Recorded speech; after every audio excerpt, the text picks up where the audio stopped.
guys ever just have one of those weeks? You know, one of those weeks where a lot of things, some things go right, a lot of things go right, some things go wrong, and jeez, I'm sure you do. Tonight, Uber is suing New York City. Oh wait, Instacart is suing New York City. Oh wait, Uber's suing New York City too. They're both suing New York City. Legal immunity for rideshare companies, AI versus global governments, and a new study on algorithms. Right on the other side. Well,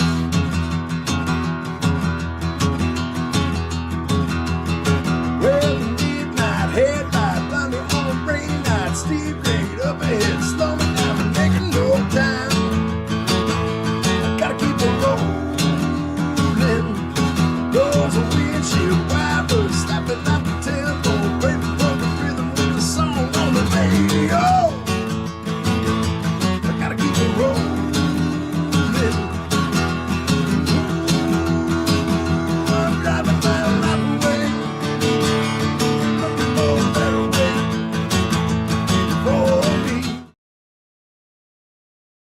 Hey, what's up, everybody? Welcome to the Gig App Worker Thursday live stream hosted by Sean and myself, my co-host Sean, who's not on the screen. Where the hell did he go? There he is.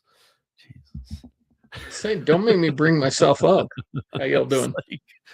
I set the setting right. I even saw, okay, I moved over here. That's how out of it I am. I noticed I went over here, so he must be over there. And then I looked and there was nothing over there. And I'm like, Jesus, this is what I was talking about with the week. It's just it's gonna be a show, man. Happen and it doesn't happen all the time, but when it does, I don't know what one of the terms is that I'm trying to think of, but like, you know, when it rains, it pours, or like one of those, like it just like feels like the last couple weeks have been really heavy on me. And it's okay, man. You know, I mean, it's been big earning potential. I've been taking advantage of all those options, but there's a time, and this is a perfect example. There's a time you gotta pause it back a little bit, right? Even when you're rolling, you know, like it's what's you know, when you're in Vegas and if you're a gambler and you're on a heater, you're never supposed to step off the table. You never leave a heater, you know, and it's like, yeah, but if your heater goes for 7 days straight, you better walk off the table because you're going to start thinking bad. Right. Exactly. So that's all I really got about that. Welcome YouTube, welcome Twitter, welcome podcast audience. And guys, if you missed it yesterday, we did a members only on curry. Gonna do one again tomorrow on catering. So check those out. Becoming a member is super easy. I used to have it on the channel. I had lots of members, and I took it away because of the way that the payment thing worked, but I just made this the minimum payment. I just made it the 99-cent entry level. But here's the problem, and Sean, maybe you can help me understand this. So if somebody on an Android wants to join the channel, it's 99 cents. The program with YouTube is a 70-30 split in my advantage. But if somebody wants to join on an iPhone, it's $1.49, and I still get the same 70 cents. Right. It's an extra 50 cents because Apple charges an extra 30 cents because of some security issues and things that they do with clearance. And this happens on a lot of things. Bullshit. They want more money. Maybe, but I'm just saying it's kind of weird because that is, I forgot when I was trying to set up the channel members again, I that's when I saw it and I remembered, oh, wait a minute, that's what pissed me off. But then like Traveler's a perfect example. I talked to Traveler on the phone. I text with him. He has an iPhone. He went on to his PC and signed up for 99 cents. Right. Oh, on Apple. On Apple? Well, he just like logged into a browser on a PC, joined the channel. Yeah. You said PC, not a freaking Mac anyway. So, okay. But I'm wondering if even if it was a Mac, would it matter? If you're on a Mac browser, I don't know if it would matter. I think they'd just have to charge you the 99 cents because you're not.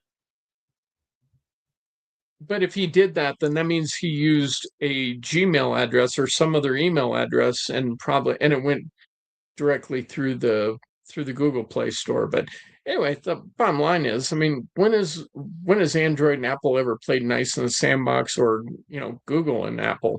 Never. Well, ever since I got on YouTube, they were always the same price up until I stopped my memberships. In fact, that was the reason. But my memberships were at like $2.99. So what actually happened was $2.99 stayed $2.99 for the Androids, but turned into $3.99 even for existing iPhone users. Yeah. And they didn't send me a warning like they do with the updates on YouTube. They didn't give anybody a warning that this had happened. It just happened. And so, yeah, Traveler is saying you can still watch on an iPhone if you just sign up on a browser. So you'd use your browser instead of using an app, the YouTube app or something. To me, I just think, dude, figure it out, YouTube, because it looks really bad if people are talking and they're like, yeah, but channel member over there for. Especially when you're sitting there going, hey, it's only 99 cents to subscribe. And then all of a sudden I go, because I'm I'm one of those that drank the Kool-Aid, and I'm like, oh, I got my iPhone, I'm gonna go subscribe. Wait, $1.49, Steve, you're a fucking liar. But you're not, because that's what they sold to you, is that it's 99 cents. Well, and that's the thing. They didn't, even when I was doing the setup this time, it didn't even say it.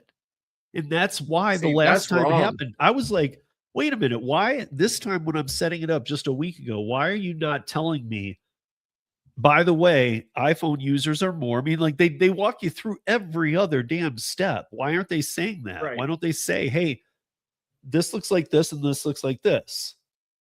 Sue actually Googled it for me and learned that the 30 cents goes to Apple for something. But then I was like, well, that's still an unaccounted for 20 cents, of which I should be getting 70% of. So, I mean, really, I feel like it's like Apple or YouTube is like going, well, Apple charges us another 30 cents. Well, then shouldn't it be $1.29? Yeah, we just rounded it up. Anyway. Welcome to the world of processing fees, whatever you want to call it. Well, I call that theft and fraud. Well, it's not theft. It might be fraudulent to other people, and it's forcing you to create a fraudulent environment, because you're telling people it's one thing. But here's the thing. It's one thing, then it becomes another. Here's the thing I know. When you join a channel, everybody gets the same thing. I've seen them. The emails for Android or Apple get the same email that says, welcome to joining the channel, blah, blah, blah. It doesn't say anything about if you're using an iPhone, it will be charged more. It seems like, again, that seems to play into some fraud. That's fraudulent there. Yes, absolutely. That seems to play into it. So a few topics. We'll see what we get through tonight. But yeah, it's just been a couple hustle weeks, guys. I'm back to dialed. We're good. I want to talk about just one thing that we talked about on Monday that I just really quickly want to bring up, because I want to know if any of you at all have seen this. I don't see this anywhere. In fact, Tom made a joke on Monday at me because he said that he doesn't go to restaurants with menus on the wall. I've seen some. I got to tell you, a lot of my favorite restaurants are on the places don't even have seating. Restaurants are on the wall, and you're still going to spend $70 for two people. If you go to the restaurant in Vegas with the Lamborghini dealership at the La Plaza, they've even got the pricing on the outdoor on the window. So I don't know. Tom, you might be a little wrong on that one. But anyway, where were you going? Well, so I'm saying, this is really crazy to me. So remember, guys, also when I say this is just the upcharged items. This doesn't mean that this isn't a comparison to days of future past kind of thing of like, oh, well, it used to be this and it's up. This isn't what I'm talking about. I'm talking about item price average on delivery apps. And the average that Lending Tree study found was that it's 80% more on average. So that means the 25, 20% upcharges, they don't even exist anymore. Those are non-existent because at 80% being the average, we know ones that go way over $1 or over 100%. So if you're doing an average and it's 80, those don't even exist. But I'm wondering, so Tom had said that if he goes to a restaurant and he gets takeout, he is paying the price of the items that they sell for on DoorDash or Uber Eats. Okay. So like if you were to order a burger from a place and it's $9 on Right. Uber Eats or DoorDash. First of all, it's different on Right. both. So I don't know what the hell Which they're means doing. it's $6 at the store, but anyway. Right. So let's say it's $5 at the restaurant. It's $9 on these apps. Yep. Let's say that they are the same number. They're not. But he's saying that if he goes into the restaurant and wants to get the burger, it's $5 if he stays. It's $9 if he asks for it to go. Where's he at? Houston. And he said, and he actually does go out to eat a lot. He did say, like, this is everywhere here. They've just switched their pricings for to go to be the same pricing as the apps. So is anybody out there seeing that? Merge the chat. Okay. I'm not privileged enough to go out to eat enough, and I use travel so much. I prefer to still eat at home because of that. Oh, we're gonna fight over this now. No, I'm just curious. I wondered if anybody else sees this. I mean, does anybody else see this in their market? I don't know. I mean, anybody in the chat? Do you guys go out and eat and go, wait a minute, why is this? So, and that's a good question, because if I do go out to eat, either I go and sit down, I don't care because I'm just going to do it, or I'm going to do my own DoorDash. I go and order it, do a carry out, and then go. I mean, the places that I go to, but I've been going to them for a long time, they, I just walk in, pick up a menu. They're like, oh, like my favorite little Asian restaurant. They're like, oh, hi, Mr. Sean, and then I order, they give me my food, I move on, and I order right off the menu that's there. So I'm not seeing that in my market, but it wouldn't surprise me, Steve. I mean, it's, why not? So Sue's talking about places that have like the menu, like a mini to go menu. So you can't even get the whole menu. You can only get what's on the to go. I would think, what is it? Shrinkflation? Is that what it was called? When like Lay's potato chips took how many potato chips they had in the bag and they removed 15, 20% of them, but still puffed up the air just as much. So, right. And I would think, if anything, that's where you're getting hit. I would think the number would be the same as the restaurant, because that some people, believe it or not, even if they've tried them or even if they use them, some people might go to a takeout place and never use the app for that place. They will notice. Right. Those people will notice. They'll say, why are you charging me more to take it home?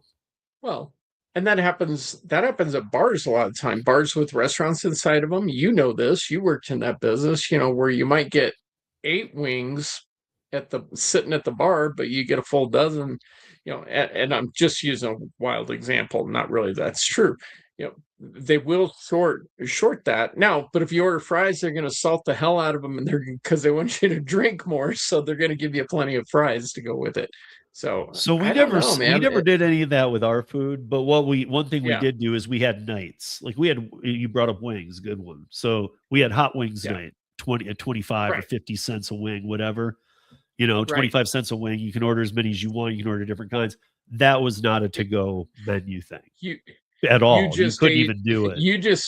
You just aged us by talking about the 25 cent a wing for getting days. Well, that's the deal, dude.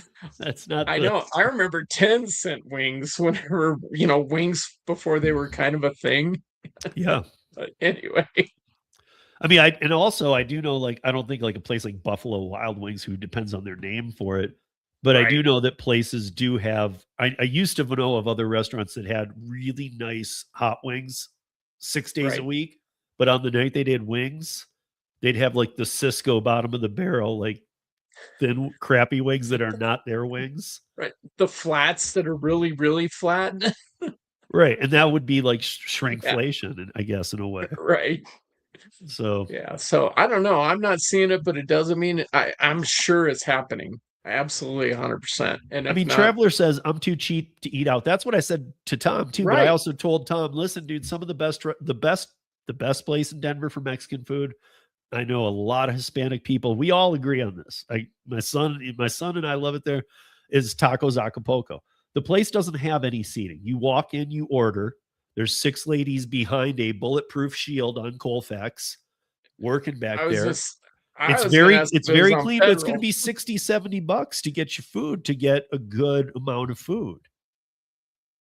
Right. It costs more than going out to a nice Mexican restaurant.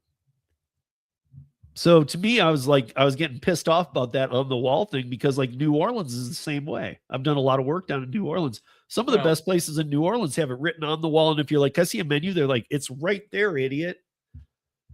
and with Tom being in Houston, there's been a lot of, particularly after Katrina, a lot of New Orleans influence that's been implemented into Houston. So maybe that's where that's coming from.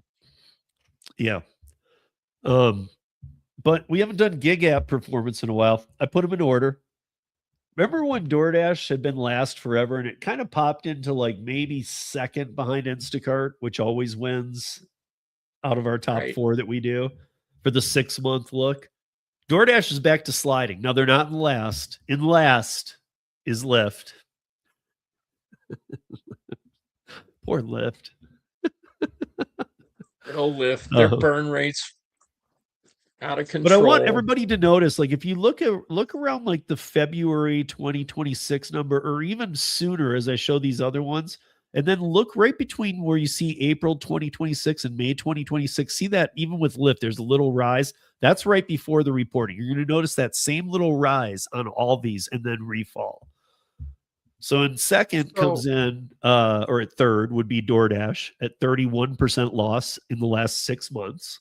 We use the 6-month chart because 6 months tells a lot of a story. But you can see again, look right after the 26th, after April. Look at that fake boost, almost getting them to $200, and then refalling within 3 weeks back down to where they were, farther down than they were when they got the fake boost for the reporting. Now, did they have an earnings announcement around that time too? That's what I mean, the earnings announcements. Right. So those little boosts are not like, wow, they did really good there for a second. No, those are when they sell off things and they fake report and they say that, I don't know. They bank on their technology. They buy companies and say they're worth more than they are, then they dump them as soon as the reporting's over. Coming in at 2 is Uber. And oddly, Uber can, you see that same little boost right after the April 2026. See, they all have it. It's really sad. If you guys watch this stuff, that is just it almost looks fake. And it's because they tell the investors, oh, we're going to do so. And like people like go back crazy about buying it. Then that takes them a day or two to see. And then you can see that it just falls back off. Right. So, Instacart's still in 1, but they're not. For a long time, we were doing these every week. Instacart they were in the green. So it was a plus over the 6-month period. They're not doing that anymore. So it'd be interesting just from an edification standpoint is to like compare them also to the Dow or the S&P 500. So people get a real world view of they're not really doing that great. Because if you look at the Dow, I mean, in April, the Dow took a huge freaking hit, but then it shot back up. Now, who knows what's going to happen with the CPI that came out. And, we've got a 4.6% inflation rate now that is surpassing anything that's gone in 3 years. So, but I think in all fairness, so people really understand this, as to what you're illustrating, Stephen, you're not wrong, is that give a comparison to what the rest of the market's doing compared to these clowns. And then they go, oh, crap. Steve's telling us what's going on here. So I don't know. I just think I mean, I love what you do. And I think if we dove a little deeper into it to be able to give people a real world view, that might. Well, that's why I think everybody, look, even if you're like Traveler like me, if you don't go out to eat much, all of us are passing through places. Just take a look, ask. Take a look at the menu while you're waiting for a catering order or food order. Take a look at their menu and then try and find their to-go menu. look at it next to each other. See if it is the difference. It's a good idea.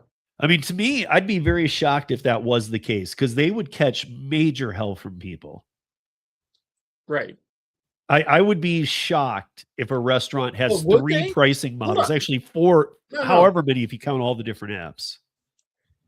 But they've already got different pricing models. People are paying 30 to 60% more when they order on DoorDash or Uber Eats. So there's already different pricing, But and they suck it up and they do it every freaking day. but DoorDash and Uber Eats isn't transparent in almost everywhere with what they're like. They're not saying here's your breakdown of your items. So they're Right. just kind of giving you here's the service fee, here's the loyalty fee, here's the non-loyalty fee, here's the delivery fee, here's the we're shorthanded fee, here's the Right. I use my left hand proficiently fee. Here's the, like they add so many fees in there, you don't know what you're paying for. You just know you're paying a lot. Right. And so my thing is within the restaurant though, I sure as hell, and I know that the restaurants like Big Red F and some of the ones I talk with, they aren't doing that. They're trying to fix this problem because this would be a whole Right. new problem if you're creating okay, well, here's what you pay if you want to dine in where we use our plate, our napkin, our silverware, bring it to See, you. But if you want to take it in a styrofoam exactly. box, we're going to charge you more and give you a smaller sample. Right. And that's what but that's what's historically always happened is you get a little bit, you get less whenever you get your to-go order, and I think people kind of accept that, whatever. But right. I've never understood that mentality because you just illustrated it perfectly. You're using all these extra resources, including the dishwasher, that you didn't mention, but you mentioned everything else, and it still costs the same. It almost should cost less to have the delivery takeout because they're paying a few cents for a disposable item versus having Juan clean the dishes for him afterwards. So Yeah, well, the other thing too is you're also taking away from your servers tips. You're encouraging this kind of behavior. Are you just becoming ghost right, kitchens? Do you have no staff? right, yeah, And that, by the way, on the members thing tomorrow is what I'm going to be talking about because something going on with catering and the way that some catering, the way that the companies are able to do the orders for themselves a little bit. We'll get into that. But again, it makes me wonder where are your employees? Like, and this is something I've noticed too. There's a lot less employees at a lot of restaurants that I've known for decades. There's barely anybody working. I right, mean, even when it's like, okay, it's Friday, it's 4:30, it's not busy yet, but it's gonna be. I'll go into a place that has normally 6 servers, 3 bartenders. They'll have 1 bartender and 2 servers. So it's not even a little. It's like a third, it's like a third of what it used to be staff right. wise. So But did you have there's Instacart and some of the others also? well, Instacart's awful. They're like the worst. Well, I know. That's why I kind of want you to bring it up. I mean, Instacart I think Instacart just minimally almost taxes 75, 80% up on everything. Right. But no, I I mean, was talking about the stock ticker for Instacart. If you had those we to bring up as well, the well. Instacart one was less fun. So see, they're stealing more because they're not doing as bad as DoorDash. But Instacart's always been in the lead with us when we do this. Right. And even look at that. Even look at the April 26th, look, kind of a little fake boost, but they stayed with it. It dipped. And then it kind of comes back up a bit. Like, I'm not trying to like go to bat for Instacart. I hate Instacart. But this looks a lot better than this. Right. Exactly. Or even let's look at DoorDash because everybody understands DoorDash. Look at this DoorDash, you guys. To me, like this is like there's people pulling out of Archer and stuff and some of the futuristic techs and dumping money into. I was reading all these articles about people who are dumping money into DoorDash right now. I'm like, why? They don't have anything coming up. There's a bunch of bullshit coming up, but there's nothing coming up. When are the two losers, DoorDash and Lyft, going to just get together and call it a toxic relationship, but live miserably ever after? I mean, I think that it's so important that Lyft stays around. But I also think that realistically, well, there's nothing coming soon from Lyft that's going to be like, maybe once they do that, it'll be different. right. And they're Right. pretty bad off, dude. I mean, $16 a share. Because, dude, they barely, there was some discussions on some stuff I saw this week where they said the word autonomous vehicle, but they're so broke ass poor they can't even freaking have a discussion with anybody.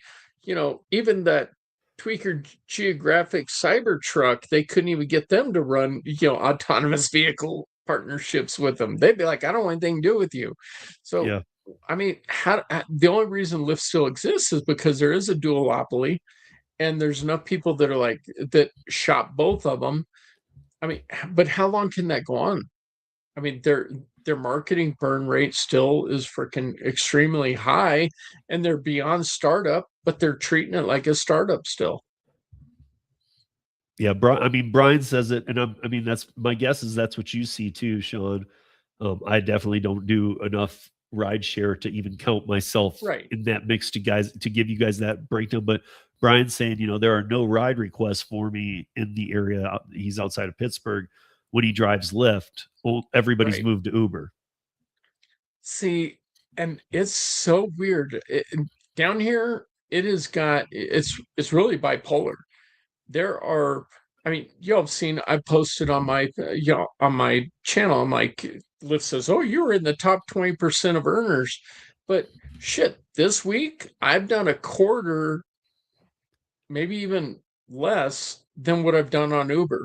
So I can't figure out what the hell Lyft has going on. It's like it's like I don't know, they're like dying and fighting to survive, and they make all these stupid business decisions. And I don't know, but they just keep going. And so each market's different. And then so the Denver market, I talked to drivers up there, and it's all about Uber there. But here it's so bipolar. I can't even tell you week to week. People will ask me, well, which app do you prefer? I said, whichever one makes me the most money. And they'll say, which one is that? Lately, I'm like, shit, I don't know. Ask me today, I'll tell you it's this. Tomorrow, I'll probably tell you it's something different. I don't know what's going on with it. It's weird. I really do think the days of people having both apps are gone. I don't think anybody's out there with both apps going, maybe for the airport rides and stuff, but that's a very stupid thing to do. Guys, don't do that if you are, because that they do track that. So if Uber knows that you open Lyft at the airport, they know when your battery level's low. They know all of this, and they put that. So if you go from Uber to Lyft at the airport and then back to Uber, the price will go up. So if you're going back for the price you saw, the price will now be up. So there's an app called Orbi that people can shop both of them at the exact same time. Now, I don't recommend you do it, but you can even link your apps together. And Orbi, what they do is they're collecting data for price comparison, do reporting on, and so on and so forth. But it's kind of a cool app, and people can get that, but they don't have to connect their apps, and they can get kind of an idea. So there's a way to still kind of do that, Steve, and bypass it. But I'm sure by now Uber and Lyft both are like looking to see if somebody has the Orbi app, and they're doing their own surveillance on them. So back to your point, you're probably right. It doesn't do any good. There's been other Orbis. I can't think of their names, but like pre-pandemic, even I remember there were some other apps that did the same thing. Maybe it wasn't just for data collection. Maybe it was for $1. They were trying to make 50 cents on every transaction. I don't know, but there used to be a thing. There used to be a few different options to go, what is going on? I guess Sue corrected me. I guess it's Obi, which I think she's right. And it says charges service fees. So just exactly what you were seeing, Steve. They're recycling an old program. Yeah. So there's a recent report, and this was a big study. It's gonna a lot of you are gonna feel I'm not gonna go all the way into it. By the way, Sean and I share all of the show notes in the Discord after the show. So as soon as the show's over, I'll put every article name, every link. You guys can go read them for yourself, so you guys can go do deeper dives and leave comments in the Discord as well. But there's a Absolutely. recent report that confirmed what we all already know anyway. Companies are using personal data to decide the lowest wage someone will accept. Uh, what working people call exploitation. So Silicon Valley calls innovation. Um, the 7 largest gig platforms in the United States: Amazon Flex, DoorDash, Favor, which I was surprised to hear that in there since they're only in Texas, Instacart, Lyft, Shipt, and Uber, are using data that tracks how long their users stay on the app, what jobs they can accept, and how urgently they need income. That's the part that scares me, that how urgently they need income. They're literally tracking what times of Right. month you're going on there and you need money. Abso-freaking-lutely. Yes, they are. And And that's, this, dude, and see, this is the thing. And Polis vetoed the surveillance bill, as they called it, the surveillance bill, the algorithm bill here in Colorado. And that's bullshit. He got it, he got that big suitcase of money. He doesn't want to piss off the tech bros. And this is exactly the type of stuff they're doing. But it's going to come back and bite them, and it's going to destroy everything and everyone, including the workers. And that's what sucks about this, man. yeah. I mean, so, the algorithm calculates what the employers can pay to get the job done at the lowest rate individuals will accept. This is the other part that scared me. We don't need to go through the whole article again. I will leave it in there. But this is the other line that really grabbed me here, because okay, the algorithm is doing what? The algorithm is correlating data for what is the lowest amount that people in your area are doing the work for. Well, the illegals Correct. are doing it for $1. Do you have two Yep. sets of algorithms going? Like, do you have one for Sean and I and people who pay taxes, or are you just using the one that says, no, people do it for $1? Because once that starts to get corrected, once taxes have to be paid, even if the companies have to pay them, whatever it might be, once this starts getting corrected, what good does that do? It doesn't do any good. And eventually this whole thing's going to come to a head. And this whole gamification, as Brian calls it, and that's exactly what it is, treating people like they're a freaking video game. When is enough going to be enough? And I know we have some other topics that kind of tie into that tonight, Steve, but they've got to stop. And we need people to band together, not this BS of we're going to go on strike on February 14th and we're not going to do orders. We got to get people to start voting with their wallets, as you always refer to it, Steve. And this is one step that we need to take with it. Yeah, and above, I don't know what good it does unless you're watching on a computer, guys, but above Sean's head tonight, you might see that QR code. That is to the change.org link. And get your name on it. We're just short of 450 signatures. Yeah, We're getting there. just We're getting so close, look dude. at Guys, it. add it. It's just an email and a name. You don't have to pay anything, nothing. Just read it. Short. If you agree, get in it. My 5 followers go sign that thing. It'll bump it up to where we need to be. Yeah, no, I mean, if everybody who's just kind of forgotten or said I'll get around to it, because I know that people aren't Right. meaning to. We all just get really busy. I get it. But if you just take that Right. minute, because it takes a minute. I'm not even kidding. Once you read it, it takes a half a minute to sign it. That's it. Right. Can Bubba Sue or somebody, can you put the link in the chat here for everyone? Even if you need to take a minute, go do it now and then come back and see the rest of the show. I mean, you're Yeah. not going to miss anything. This is a big You're not long term, gonna and miss hopefully, Steve, you don't mind me making that recommendation. But you know what? I think it's that important that we lose a few viewers now rather than lose the whole thing overall. This is a Well, long here. game that's been coming. So here, I got the link right here. She put ridesharerodeo.com. That's not it. No, that's not the link.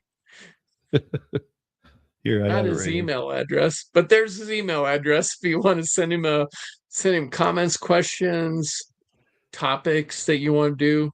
So I'll If you I'll want to be a just call guest speaker, yeah, I'll just call it DNC, and then here's the link, guys. So if you guys want to sign that, again, you know, we're not trying to tell you to sign anything. Go read it. By all means, go yes. read it. And if you Um, believe in it, go sign it. yeah, I mean, it's just this one's just for transparency, guys. So this shouldn't be scaring anybody. No.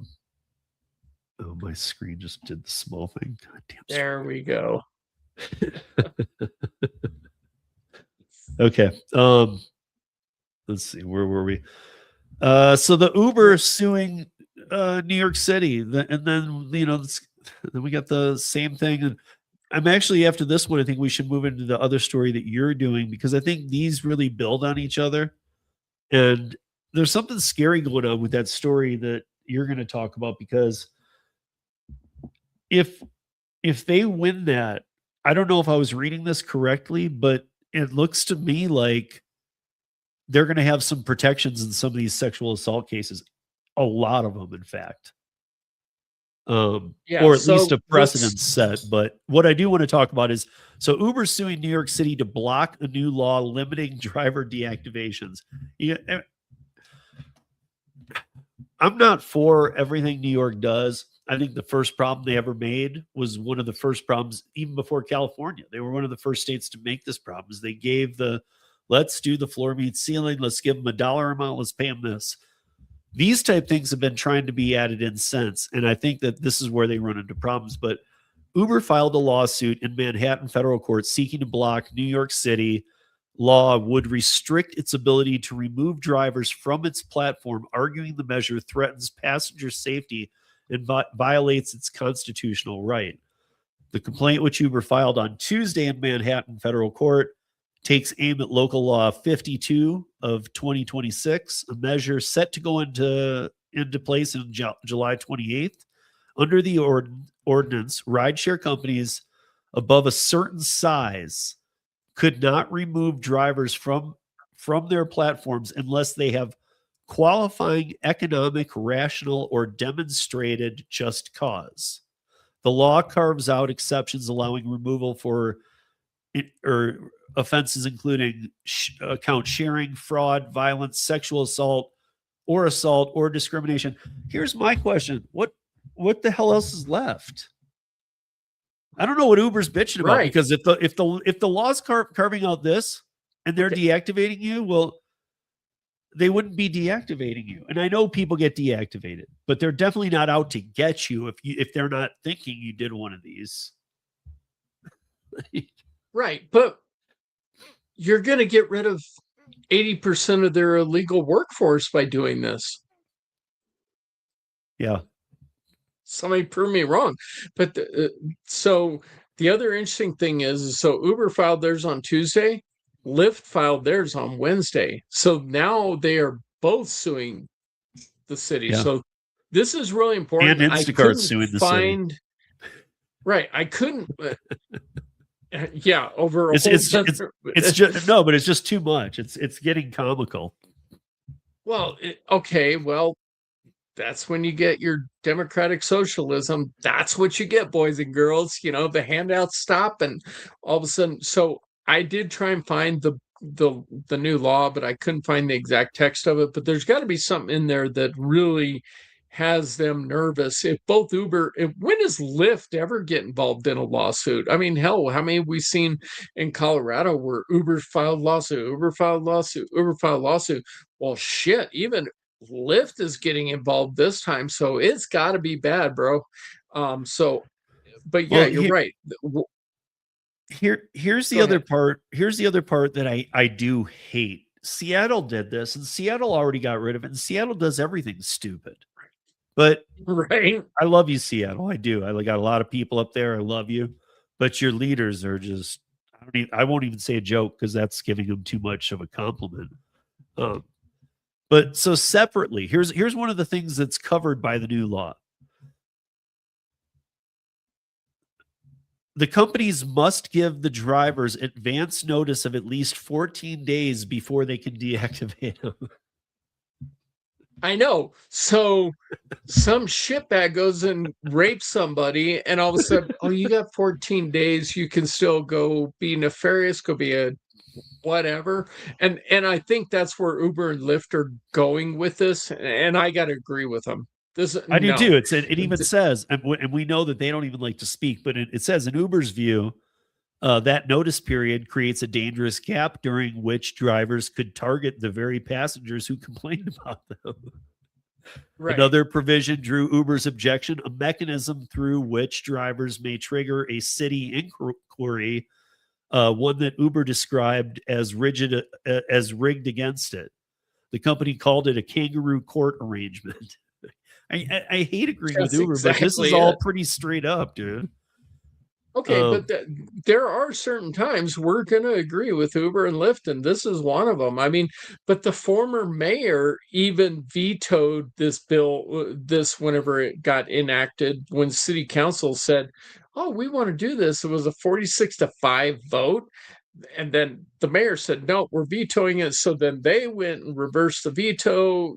Blah blah blah. This thing keeps going back and forth, and so now we got, Mayor Mulder, blah blah blah blah, and his Democratic Socialists who they want to just protect everybody because they want to keep getting all that federal money that I don't know where it's come from right now because they're not getting it, and the handouts are going to end, and then you're going to have a bunch of drivers that are without jobs, and well, now they're making these last second efforts to try and protect the wrong freaking drivers, and so I don't know, man. This is going to be an interesting one to see what happens. We got to watch this one. yeah, absolutely. And here's the other two things that I would add. I mean, again, guys, this is from QZ. There's a lot of articles out there that you can find on this topic, but I will put this one into Discord after if you guys want to read it because this one's it's interesting. But uh, here's one thing that they said because every deactivated is this didn't happen in Seattle, so now what they've done in New York is that every deactivation that happens is going to be called a wrongful deactivation, period. And Right. because the burden of proof needs to be on Uber to prove why were they deactivated. But like again, I would go back to the things that they said are the carve outs. Account sharing, fraud, violence, sexual harassment, assault, and discrimination. Well, those are ones that you need to be able to deal with right away. You can't have somebody in a 14-day grace period while you're putting a burden of proof down on them. Right. Now, but here's the bigger issue. And again, this kind of segues towards where we're going to end up going with this. But as we talked about before, Steve, we still have those over 3,500 sex assault suits that are sitting out there. And this is going to help set a precedent. If things set a legal precedence at the state level with New York or the city level with New York City, that's bigger in a lot of states, then and I think that's really where Uber and Lyft are like, holy crap, what kind of culpability do we have if this law gets passed and everybody says, okay, this is the way we want to do business going forward? It continues to open the door for those 3,500 plus lawsuits that are sitting out there waiting to get heard. And so far, I think that's one of the big reasons that they're so scared about this. Well, and this is the last piece I had from this that I wanted to bring up. So there's more in this, you guys, but Uber also argues that the law violates its First Amendment rights. The company says that being forced to share rider comments, ratings, and complaints with drivers under investigation would threaten its free speech protections. Uber believes releasing this information could put riders' privacy at risk and make it easier for people who commit fraud to avoid detection. I think that it puts people at risk, period, because you're going to have drivers hunting you down. Right. Oh yeah, absolutely. But maybe the point is, again, if we're independent contractors and if these comments matter, why is the driver not able to read them? See, and that's a whole and Because that would definitely stop people from, oh so yeah, I just need a free ride downtown. I'll just say that he molested me. but they have a legal obligation to protect the victim Okay. And that's no matter if it's in other worlds or in the rideshare world or hell, even delivery world. There was this one I covered on Tuesday about a DoorDasher that she got sexually assaulted by a guy. You have to be able to protect the victim too. And so it's a tough balance because you have a right to meet your accuser, you have a right to information to be able to defend yourself in a court of law. And so that it gets so sticky and ugly, but there's not enough being done to both protect the victims and then the people who are falsely accused. And what they need to do is they need to make it a felony if somebody makes a false accusation. It's like committing a false police report or swatting somebody or some other bullshit thing. They need to hold people accountable for making false reports, Steve, and we're not seeing that anywhere. And that's something that needs to change. I think that, yeah, that's going to be a tough one for them to change on though, because Right. they're never going to ever want to say to the customer, dude, No. you're doing bad things. Right. Because They just that won't. they can replace drivers, but passengers, they're going to go over to one platform or the other, and they don't give two shits. And so, but come into the day, they don't care about the passenger. They don't care about me. They just care about that green in between us. So somehow we've got to bridge that gap. And that's originally why I started doing this, because I want to bring the passengers into this and say, we're all getting screwed, guys. One way or another. We gotta, I mean, look, man, if you want to create chaos, you want to create division, look what's going on in our country. You get the two sides opposed to one another. And that's really what I want to do with my mission, Steve, is I want to bring the drivers and the passengers together and say, we have a common enemy, and so my friend is my enemy's enemy. And that's what happens with passengers and drivers. And we're stuck with Uber and Lyft because of both what we choose to use for transport and both what we choose to do for jobs. So we got to fix that. That's the way to break it down, but it'll never happen. But we can keep trying. I would think that a lot of these problems would go away though if I'm trying to, I mean, of course Uber doesn't want it, but it does seem like a lesser of all the evils for them just to go, you know what? We are going to let the drivers see what you say about them. Right. If I was Uber at this point with all the headaches they have, I would do that. I would just move to that and go, does that satisfy the court? Because I'm guaranteed it would. Yeah, because now they're contracted. You proved it. And okay, that's fine. Right. But I can guarantee some math nerds have run the numbers and said cost of acquisition for a customer is much more expensive than cost of acquisition for a driver. True. So yeah, but the cost of everything on their shoulders is so much. You got to start weighing what's the least of these burdens. And that's what's coming to bite them in the ass and why they're doing that. And hence why they did this 2:00 in the morning little bullshit that we're going to talk about next. Yeah, in fact, let's get into that because this scared me in a lot of ways because in a year where we're just months out from voting and new legislation and all this stuff, here comes in this court case or whatever's going on with people glad handing and doing all kinds of stuff.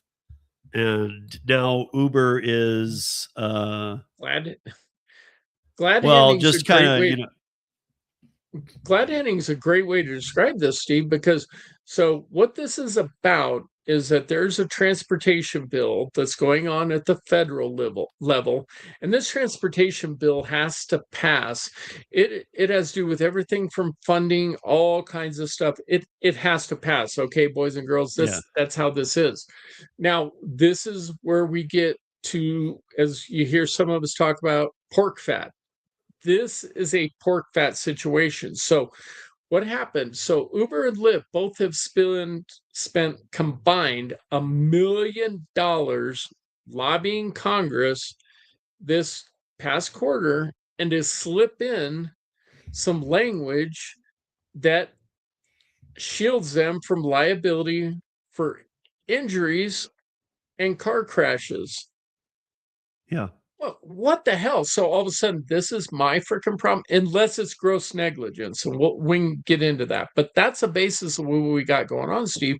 So you want to talk about shitty things going on, and that got introduced, as you talked about a couple weeks ago, and even I think this last week, that got introduced at that 2:00 a.m. session. They're like, oh, let's go slide this in, and it got voted to get into there. So now we have hopefully an opportunity to get this out of there, because it's literally going to destroy the rideshare industry, Steve. Yeah, I mean, this is like you and I, not with this, but we've talked about this before. This is like how you said this bill has to pass. It does. But I feel like this is one of Yeah. those bills where you get on board with it, and at the last minute they're like, "Oh, by voting with this, you're Yes. also saying there's going to be an Arby's on every corner." Yes. Like, fuck This you, is dude. a perfect example of pork fat. A lot of that legal language that we talk about, and that buzzwords and some of the sneaky shit that goes on, and this is a perfect example, guys. Please pay attention. This is the shit that happens that screws all of us as both voters, taxpayers, everything. This is pork fat that gets added in because somebody, Uber and Lyft, paid over $1 million lobbying. You can look up the numbers, and said, oh, let's slide that in. And that's what they did at 2:00 in the morning. Yeah, but again, yeah, the big problem here will be that, I mean, I guess I'm trying to see, are they paying for the I mean, they definitely aren't being forthright with it if they are, but are they paying for the roads and bridges and infrastructure? Is Uber and Lyft like Well, of getting course. in on like, Well, we're gonna give you a shit ton of fucking money on the side for all that stuff that this bill's really about? If you give us a pass in it. okay, but because it has to do with transportation, that's what gives them the opportunity. They don't give a shit. It's about the congressmen getting their little kickbacks from their lobbying. They get their nice dinners, they get their golf outings, they get their family vacations, all that bullshit that gets slid into this. And guys, please listen to this. This is, Steve bringing this up for us to talk about is hugely important. It's boring as fuck on the surface, but this is what we talk about, and the root of all of this. Because no, does it make a difference in roads? Does it make a difference in bridges? Kind of, because without rideshare drivers, I'm not paying my taxes that go into that. I'm not. Oh wait, I don't have an illegal account, so yeah, I am still paying all that stuff. But it does on the outskirts of this big venture that we got here. Yeah, I mean, I don't know. It's, to me, it should be, this should be a big problem with everybody that this got added. I You know mean, who everybody should be? The freaking insurance companies, Steve. Why aren't the insurance companies going, hell no? They are a bigger lobbying force than freaking Uber and Lyft. When you say that drivers will be held individually responsible rather than the apps, unless they were found to be grossly negligent or engaged in criminal wrongdoing. Now, that's a big legal word that has a whole boring conversation with it, but grossly negligent versus just negligent means you did something completely almost intentional to create the harm on that individual. So otherwise, then it falls on the driver. And then, is the driver properly insured?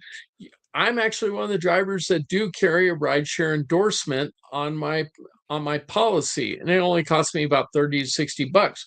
I foresee this being a 300 to 600. It'll be worse than commercial insurance. Then what's going to happen with the commercial insurance, Steve? That shit's going to go away. So why aren't the insurance companies jumping in this, unless these assholes also want to get their piece of the pie with it, and they're all for it too? I don't know, man, but this is not good for the industry. I'm gonna read a quote here, and I bet you Sean gets who says this. If any of you in the chat do, you can shout it out loud too. But these efforts are not technical adjustments to litigation rules. They represent a fundamental attempt to undermine the rights of injured people and reduced corporate responsibility at the very moment rising autonomous systems are being tested on public roads at scale. That's my boxer man. I know. Yeah, I know who that is. Yeah, of And you course. know what reference that is because you were on my live. I know. Anybody that was on my live last week, Monday or Tuesday, could answer that one. I know who made that comment. That is Yeah. right out of my boy's book. And, All and I right, love that they so- call Ralph Nader the godfather of consumer rights movements. I'd never seen that written up about him. I never didn't see that. I didn't see that quote, but man, you know, and as I spoke about on Tuesday, he really was. I wouldn't call him consumer rights because you know, but from the automotive industry, abso-freaking-lutely, man. That dude changed and pissed off a whole lot of freaking auto manufacturers. And yeah, it was kind of funny because about a month ago, I was making some Ralph Nader jokes, and now all of a sudden he's back in the limelight. Isn't Ralph Nader ran in like the early 90s or late 80s, right? Yeah, on the Green Party. Yeah. He was like one of the first people on the Green Party. Yes. Like the Green, he was like that. It had just I think been he founded. was the founder of it. Yeah, exactly. But I remember he was ruffling feathers long before all these people we call ruffling feathers now. Like people were pissed that he was running instead of just going, well, we'll just knock him right out. He's only going to get like no votes. He actually got some votes. Well, I mean, the guy started ruffling feathers in 1965. That's a whole damn reason we have seatbelts in cars. Yeah. You know, is because of Ralph Nader. Yeah. So this is definitely his space. I like the idea. I like the idea of Ralph Nader making some comeback and being much involved in this. Like, dude, put him in charge of this shit. At least with the rideshare. Maybe not food delivery and all that other stuff, you know. Put some other people working under him to go along with that, but let him go to town on these. And you know, I'm trying to get Len Sherman on the show. For those of you that don't know Len, I know that Sean does. Len's a genius. I mean, put Len and this guy together for a little bit. Let Len and Ralph figure some shit out. Come on, Len and Ralph, we want you both on. Yeah. So I don't know, man. Yeah, I'm glad to see him back around too, because I feel like to be honest, if you would have asked me a few weeks ago, is Ralph Nader still alive? And you were just asking me in real time, I would have had to look it up. I wouldn't have known. Right. I would have actually, and I would have, a lot of times I think of COVID too. I would have been like, did he make it past COVID? I don't even know. I would have had to look it up. Ralph is actually one of the activists, and I don't care what side it's on, that I can jump on board with, because the guy genuinely, he makes an intelligent approach about things. He doesn't get completely derailed about it. Is he, you know, doesn't naturally line with my typical political views, but you know what? The guy wants to make things safer. That I can endorse every freaking day. Yeah. Oh, I can too. You know, I was trying to think, like, there was Ralph Nader, and then there was the dude from Texas with the whiteboard. H. Ross Perot. Ross Perot. My name is H. Ross Perot. Yeah. I threw my vote away for him. It's because those guys don't have the charisma. Well, Ralph does more than he did, but he actually had some good ideas. It's just that whiteboard wasn't helping anybody, dude. That's the problem. I mean, if you could take the nerd out of him and the crazy Texan out of H. Ross Perot, you could probably get a good candidate. Yeah.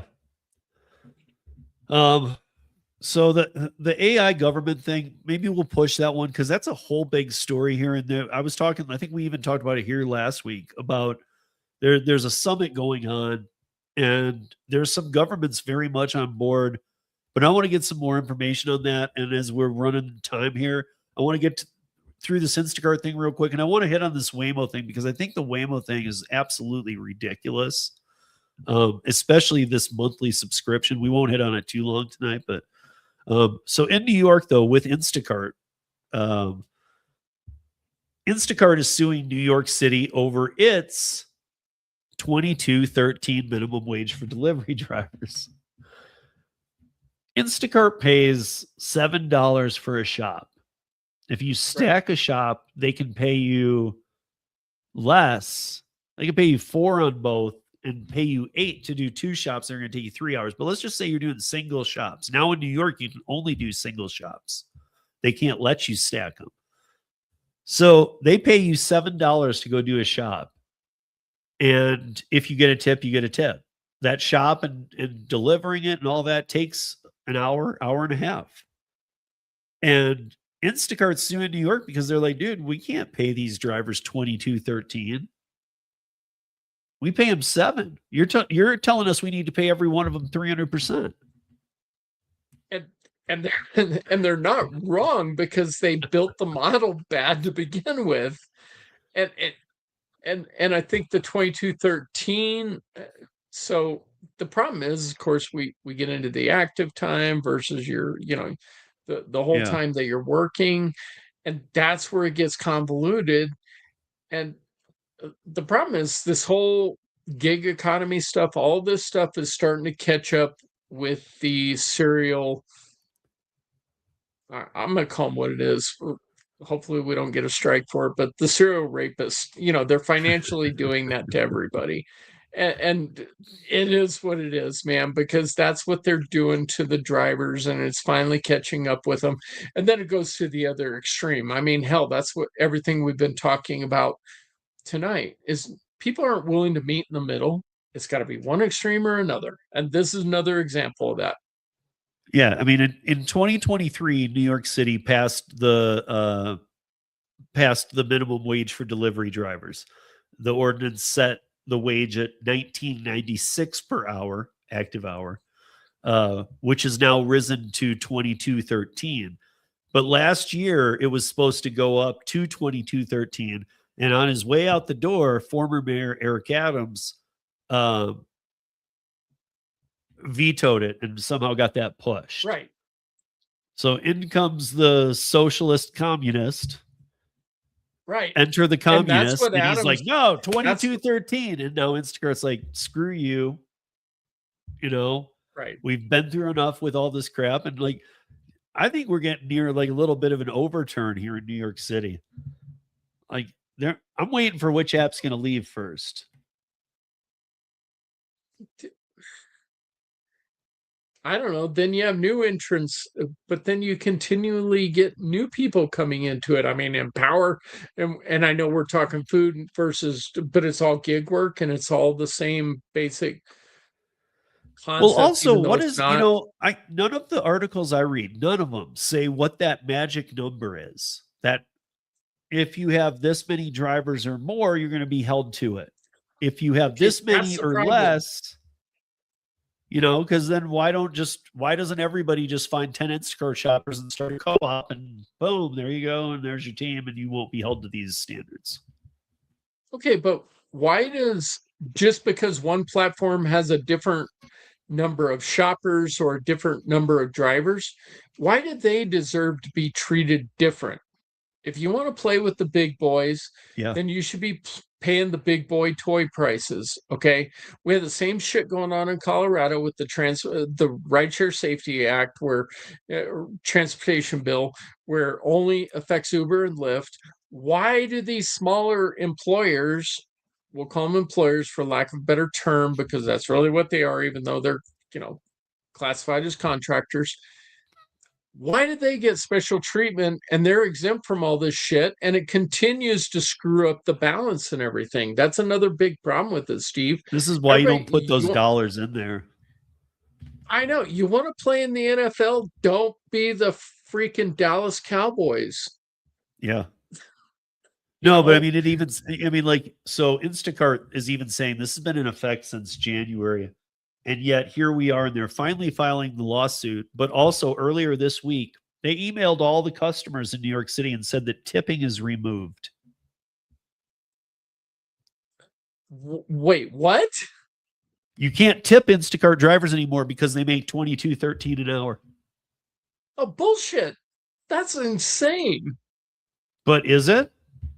I mean, it is. Don't get me wrong. But this is why I've always said to people, this is floor meets ceiling. When you push this shit, this is what you get.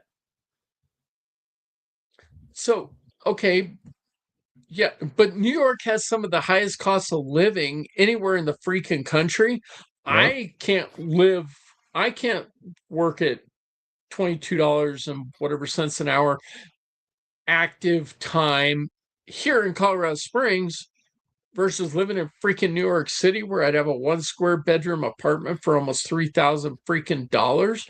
So, and again, this is Mayor blah blah blah blah, went and screwed everything up. Adams went and vetoed all this crap. We talked about one earlier. We're talking about this one now because he knew what was coming down the pike. It's going to get all reversed, and you know, I don't know. I have a I have a friend that is a lifelong New Yorker and but now lives in Florida because he's like, I'm done. I'm out of this.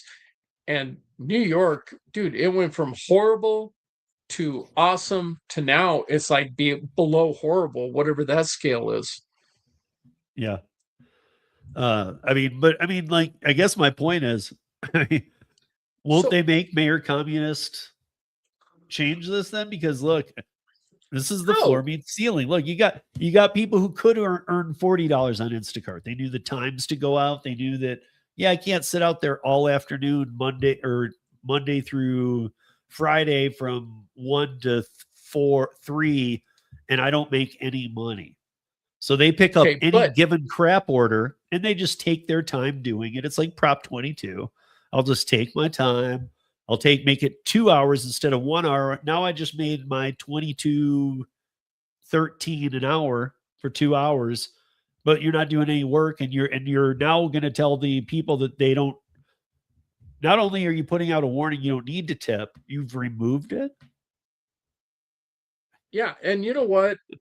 Because his demographic, they have literally 10 to 15 people living in a freaking space that is made for 1 to 2, and so for them that's a living wage. They think that's amazing, and frankly they probably don't have legitimate IDs anyway, Steve, and they're working off the bot accounts and everything else.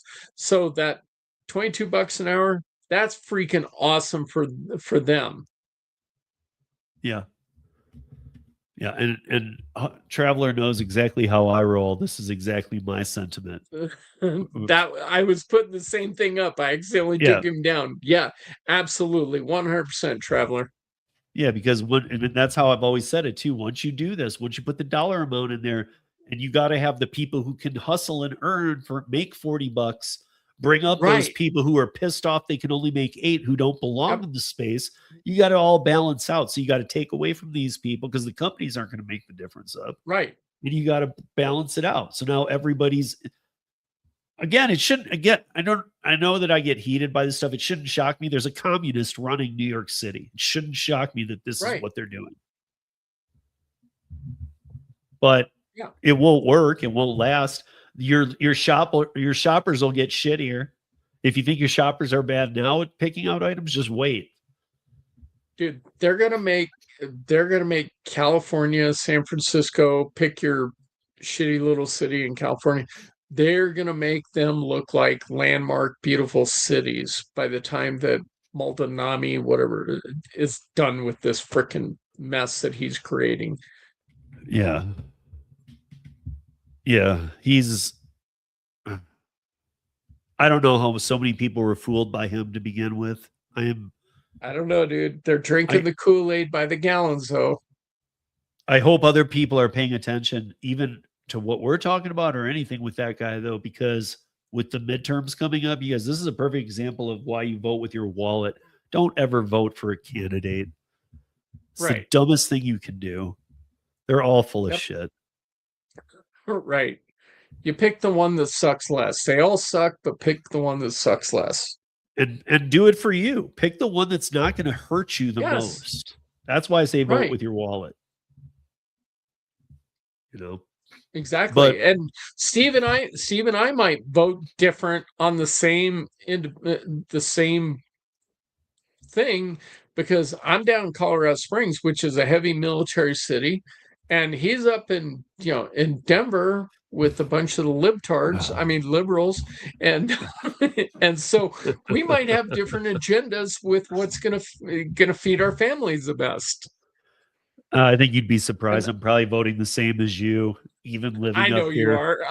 because I I have tried. a problem walking outside here some days. I'm just like, okay, who's getting my attitude today? Right. You know? And obviously, Steve and I sat here and we were pretty much endorsing Ralph Nader. So if we talk about Ralph Nader and then we're like, screw democratic socialism or communism, whatever, we're, we truly do try and value what is in the best interest of our pocketbooks and our families. Yeah. So, in a nutshell, these Waymo articles, it's a little different spin than we have normally taken. I'm going to take them backwards, and if you have anything to add, as we are running up on time here. So, DC Sure. wants Waymo. I think they should. Of all places, you should have it. By all means, kill your people. Yes, please. Do it at the Capitol. Please do it at the Yeah. Capitol and let everybody see how awesome and efficient these are. Let all of our foreign dignitaries and people coming in from World Economic Forums and stuff ride Right. these pieces of shit and catch on fire. That Yeah. sounds perfect. Yep. And let them go frickin' sit in there, whether the WHO's frickin', World Health Organization or frickin' whoever is fucking meeting, let them see how stupid these things are. Yeah. And New Orleans was slated to have them driverless in New Orleans by the end of this year. Now they're saying at the earliest next year. At the earliest.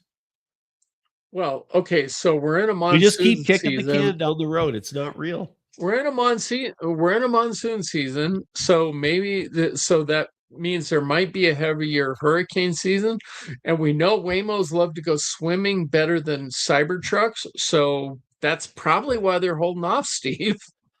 Well, as you heard on 13 this week, I did a thing just on Waymo, and I did 13 factual points. You couldn't debate them. You can't debate them because they're facts. They're facts that Waymo admitted to.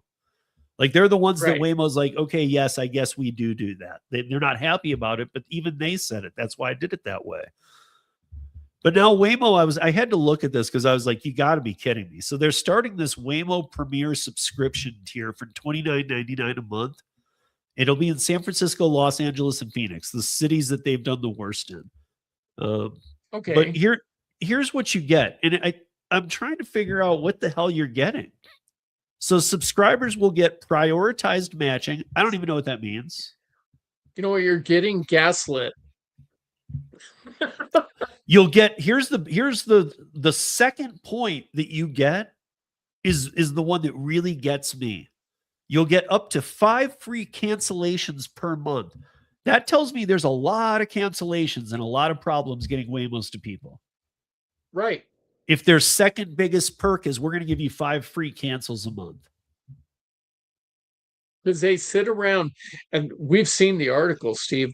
People will be like, well, I want to try this stupid bullshit, but I had to wait for an hour and I still couldn't get a freaking ride, even though meanwhile they're doing a circle jerk in freaking Atlanta going around somebody's roundabout in a neighborhood. It's because they're bullshit. Yeah.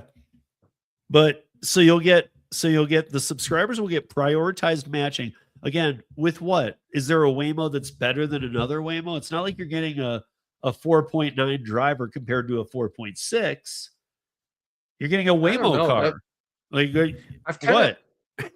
I don't know. I kind of thought the whole Waymo thing's kind of racist anyway because they're all white cars. I mean, what's up with that to begin with? Well, here they're the blue or I don't know what. Maybe I'm a little colorblind, or we all are, but we have the blue vans. Some people say they're like a purplish. I don't know, but we have the Odysseys. What is it? The Honda Odyssey, the cheaper model that they're trying to do. Yeah. But so you'll also get 10% back in loyalty credits or Waymo Cash. What the fuck is Waymo Cash? That's because they don't want to give you real money. They want to give you that virtual. If you have loyalty credits with the company, why the hell would you have whatever Waymo Cash is? Because it's like Uber you pay your cash ride on Uber, and I have an $8 ride. I give you a $10 bill, Steve, and then I get my $2 back in Uber cash. It's to lock you in as a freaking customer because my service sucks so bad. I got to lock you in somehow. Wow. I know, but again, prioritize matching, 5 free cancellations per month, 10% back in loyalty credits, or Waymo Cash. So you have loyalty credits that you could just be saying 10% back in loyalty credits because those people are already Waymo members. You have to be, and you have to then sign up for this stupid $30 a month service that isn't doing anything for you. I don't know, man. I got Chuck E. Cheese tokens that are worth more than fucking Waymo Cash. I want to see what Waymo Cash is. Is it like literally something I can hold? Of course not. My Bitcoin's worth more than Waymo Cash. I mean, I don't know, man. They're like, this is a whole article that if you look up Waymo, it's the whole first page of the news today and yesterday. It's like, why is this any big deal? Who cares? Like $29.99 a month. Who's going to do this? But who and also what you missed out on, this has to be a referral. It's a referral program too. So it has to be done by a existing victim, consumer of Waymo. Right. It's an invite only. It's all to start for select riders in these cities. Well, who are the select riders? Who gets the Wonka invited? And the gold. Dude, I'd rather eat a bunch of blueberries than have some Waymo Cash. Dude, Waymo Cash just sounds even stupid. Like, take that out of there, and the whole thing's stupid, but just say 10% back in loyalty credits. I don't even know what that does. The other thing Waymo should realize about these articles, this is in CNBC and everywhere right now, is you look like idiots, but also people are already questioning, why are you in my city? Now they're going to question, why you charge? Okay, what do I get for $30? I get to cancel 5 rides. I get prioritized matching with your robotic cars that are pieces of crap. And I get 10% back in loyalty credits. We all know how that works. You will be paying the same, if not more. For $29.99, you too can become a victim of Waymo on a monthly basis. That's what it comes down to. I don't know. It's things like this fluff. that I can't. It's freaking marketing fluff. There is nothing of any substance to it. Dude, it's like you always talk about, like, joining the Uber One program, the Lyft, you pay now or you pay later, but you're going to pay. This one, you don't even get any reward other than virtual rewards from Waymo. I mean, you don't even get a cool little button or anything that says you get Waymo. I'm an you Uber. You can get Waymo Cash. Can I get which has no cash value? Can I go to the merch store and get I'm a Waymo victim button or pin to wear proudly? No, because you probably won't be in the invite group. Who's in this elite invite group? Well, that's crap. First of all, if you're charging $29.99 a month, why wouldn't you just let everybody in it? I don't know. Let's see if we can get in the invite group. How about that? You and I both will spend some time this week and see if we can figure out how to get in the invite group. But we need somebody in San Francisco, Los Angeles, or Phoenix where they actually have the driverless ones to do it. Oh, you think we really need to tell them where we live? Where we truly live? Oh, you mean just let's find out like what it takes? Yeah, let's see if we can get in there. Yeah. Let's see. I mean, all right. We'll do this and we'll come back next week and we'll report to everybody what our results were. Did one of us I can tell you this, and I think you remember that when Waymo started, Waymo only let people, not even Alphabet employees, not associates, you had to be in the Waymo family. If you had a family member that worked for Waymo, you could have Waymo access. in Arizona. I remember this. This is Right. back in the days when people were taking cinder blocks off the bridges and dropping them on them. Yeah, and dropping them. Yeah. So, I mean, back then you had to have a Waymo family member or something that worked there that would get you in on these Waymo rides. Now it's worked up to this. Well, we got this. Is it even called anything? What's it called? Premier subscription tier. They should just call it Waymo Cash.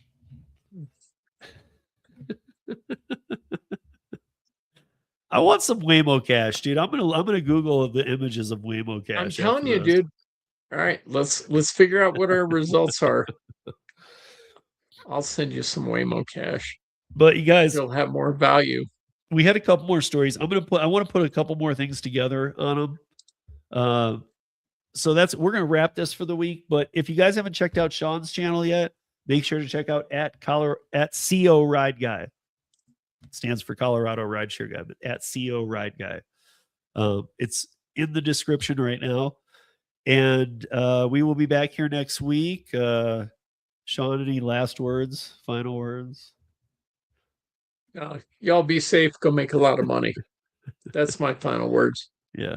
Be safe, earn smart, make a lot if you can, diversify, multiple streams of income. Guys, it's summer. One thing I think that all of us have been through this so many times, especially you regulars. Let's not use the term summer slowdown this summer. Just go out and find other hustles. Thank you. Yes. And now I do have something extra to say, because I will tell you, yeah, the summer slowdown is real if you're only with one partner. It's like, this is where you really got to ramp it up. Steve, and this is the first time I've ever talked about it. I started doing the roadside stuff with Allstate.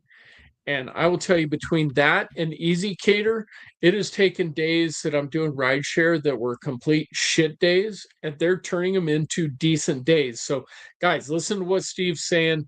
Take a chapter out of that book. You got to maximize, work them all. And when they're all not working for you, go find one or two more to make them work for you. Or even just look up some side work. Whatever you got to do. Part of what we do as gig workers is we hustle and put our money together. Damn right. So when we hear about people saying, well, my active time, I made $50 an hour because my active time was 5 of 15 hours for DoorDash today. No, you didn't. You made 1/3 of $50. Yep. An hour because you didn't optimize the time. So get out there and optimize the time. Find other things to do. Perfect. Because the summer slowdown, I've said this before too, is that summer slowdown does exist, but people also travel and still need a lot of these services. Really, the summer slowdown, I think, is usually about people coming home, college kids, whatnot, and taking this kind of work for the summer. And it takes work out of our hands. But with all the illegals on the platform, we face summer slowdown year round right now. Oh, yes, 100%. So that's that. I mean, we're not going to use that excuse come end of summer. So let's just start getting past it right now. Grind through it now. Yeah. I mean, there's good people working on getting some of those corrected, but until they're corrected, we're going to be in summer slowdown and long past summer until it's fixed. Okay, but that's it. And this is the last episode we're using that phrase, summer slowdown, because in our world, when we're pushing through, we work hard. I mean, Steve was talking about the week he and I are texting, and we got crazy stuff going on just before the show, but we come on, we make it work. And the same thing with making our money work. We got to keep pushing through, guys. If there's anything we can do to help you, please reach out to us individually. If you don't feel comfortable talking about it on chat, we'd love to help you and help you work through it and make more money. Yeah, guys, that's it. That's a wrap for the week. Thank you, everybody, for joining us, and we'll see you back here next week. Peace, y'all. Good night, y'all.